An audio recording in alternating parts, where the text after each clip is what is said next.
మరిన్ని interesting movie updates ని brief గా చూద్దాం. అవతార్ 2 మూవీ వరల్డ్ వైడ్ గా డిసెంబర్ 16న విడుదల కాబోతుంది. 120 భాషల్లో రానుంది. అయితే ఐమాక్స్ వర్షన్ మాత్రం 3 నెలల వరకు అడ్వాన్స్ టికెట్స్ బుకింగ్స్ కి అవకాశం కల్పించనున్నారట. Tollywood comedy megastar Brahmanandam talk show షురూ కానుంది. ఆహాలో అన్స్టాపబుల్ మాదిరి షోనే చేయబోతున్నాడట. కమెడియన్స్ లైఫ్ జర్నీనే ఈ షోలో అసలు కంటెంట్ అని తెలుస్తోంది. యంగ్ హీరో విశ్వక్ సేన్ కొత్త మూవీ కోసం 25 కోట్ల రిస్క్ చేయబోతున్నాడు. తనే నిర్మాతగా బిజీ కానున్నాడు. 25 కోట్లతో యూత్ఫుల్ మాఫియా డ్రామాకి రెడీ అయ్యాడు. మారుతి మేకింగ్ లో ప్రభాస్ చేస్తున్న సినిమా సైలెంట్ గా దూసుకువెళ్తోంది. ఫస్ట్ షెడ్యూల్ పూర్తయింది. సెకండ్ షెడ్యూల్ డిసెంబర్ 1 వీక్ లో ఉంటున్నారు. ఇక ప్రభాస్ తో మారుతి తీస్తున్న సినిమా తాలూకు ఏ అప్డేట్ ని ఇవ్వట్లేదు సినిమా టీం. 2023 వరకు కనీసం షూటింగ్ అప్డేట్స్ కూడా ఇవ్వకూడదనే రిస్ట్రిక్షన్స్ మధ్య సినిమా తెరకెక్కుతోందట.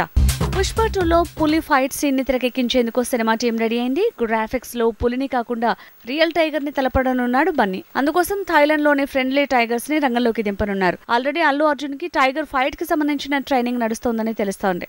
సూపర్ స్టార్ మహేష్ బాబుతో త్రివిక్రమ్ తీస్తున్న సినిమా సెకండ్ షెడ్యూల్ ఈ నెల 2వ వారంలో షురూ కానుంది. అయితే ఈ నెల 7న త్రివిక్రమ్ బర్త్డే స్పెషల్ గా అనౌన్స్మెంట్ రానుంది.